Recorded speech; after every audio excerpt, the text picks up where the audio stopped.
Tottenham have a massive game against Rangers tonight.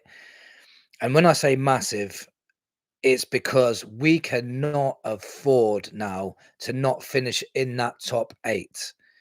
We are 3 points from the top of that league, but we need to make sure that we do not have to have two more qualifier matches to get through to the last 16. We've got enough injuries as it is. We can't afford, we haven't got a squad to play more games on top of what we're already playing. So for me, we need to go out all out and try and win this game tonight.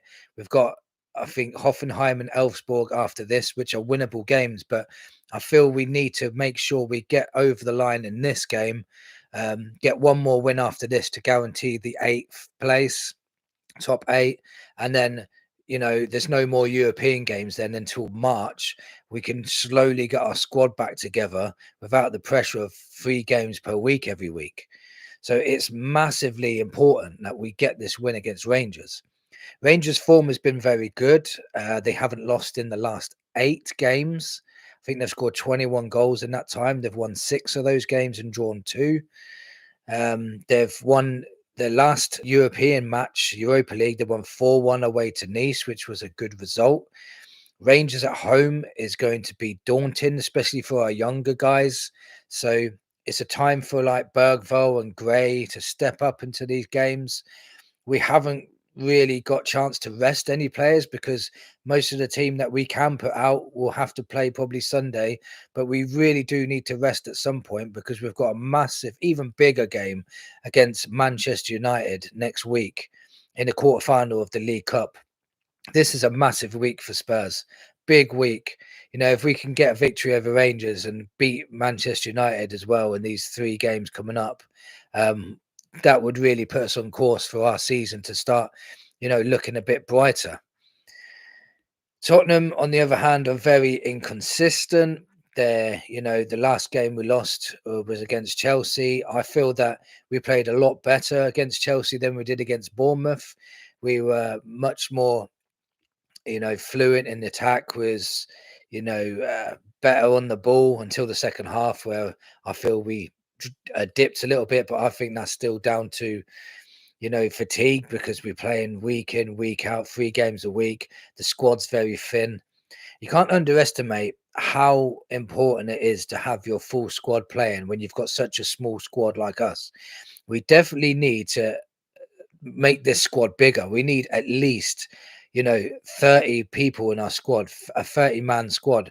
A 24-man squad with 2 of them being goalkeepers we don't use is just way too small. We need to increase the squad size, especially if we in the future we want to be playing European football week in, week out. We need a bigger squad. And with some of the players we've got that constantly get injured, like Van der Ven, Romero, Richarlison, they just could never seem to stay fit. And we've also got inconsistent players like Basuma, Madison. Um, you know, I can't think of any more off the top of my Johnson. Johnson scores a lot of goals and he gets assists and that, but other than that, he needs to up his game on other levels.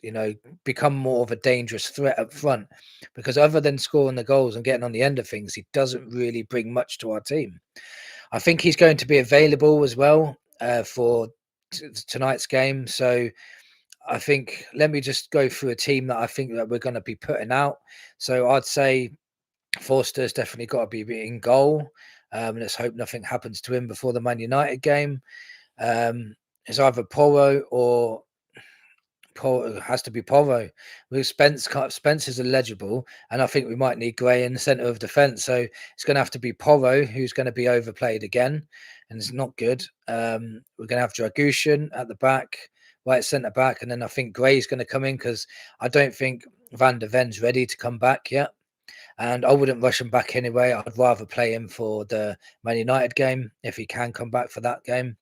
So it'd be Porro, Dragushin, Archie Gray, and it's going to have to be your doggy because there's just no one else to put there. So these guys are really getting overworked. So we really do need to take that into context when, if bad things happen or they look fatigued. In midfield, it's the hardest one to call, but obviously Bentancur is the easiest one to call out of the lot, because He's been suspended for the Premier League games, and this is probably the only game he can play because I don't think he can play the League Cup either. I only think he can play Europa League games. So Bentancur definitely going to be in my number 6. I would put Bergvall in the number 8. He's looked very, very good coming on. Against Chelsea, he looked very good.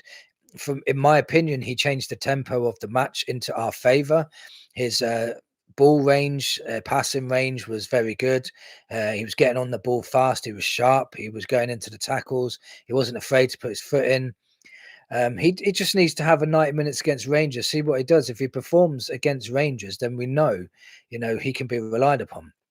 Then I would put Maddison in the 10 because he was rested against Chelsea. Kulusevski played that game. So I would say Maddison in the number 10 role. Johnson, I think, had an illness. That's why he came off against Chelsea. It wasn't an injury. I was scared that it was an injury because we've got no forward players at all. So I think Johnson would be on the right-hand side. Myself, I would put Lancashire in the number 9 role because Solanke can't keep playing every single game, 3 games a week. He just can't. We can't afford for him to get injured either. And again, with that massive game coming up against Manchester United, I would rather Solanke rested and Lancashire played this game and see what he can do. Have Solanke on the bench if needed. On the left side, I wouldn't play Sonny. I would play Werner. Werner has looked a little bit lethal at times, but again, he's looked, he can't score goals to save his life. Only if he's playing against Manchester City. But other than that, yeah, big game tonight. My score prediction, if we do play that team, my score prediction will be, I'm going to go for a 2-1 Spurs. We've got enough there to be able to beat them, especially up front with Maddison and Johnson and Werner. We should be able to get through this Rangers defence. They do concede goals, so 2-1 to Spurs, I reckon. Let me know in the comments what you think. What do you think the score will be tonight? Do you think this game's more important than the Man United game, or do you think that we should really be trying to rest players for the Manchester United game? I know we've got the Southampton game in between. I think we should rest people for the Southampton as well and just really go out for that League Cup. We do desperately need to get the 3 points tonight to get us in a really good position to finish in the top 8, because I really do not want to have to play 2 extra games next season, especially because you're going to have the 2 extra Europa League games. You're going to have the FA Cup. You're going to have the League Cup and Premier League. It's going to be too much. This squad is not big enough. I'm hoping in January we add 3 to 4 players in, and then that could seriously help us going forward in this season. And we've still got the potential to have a very good season. Let me know what your score predictions are in the comments, and come on, you Spurs.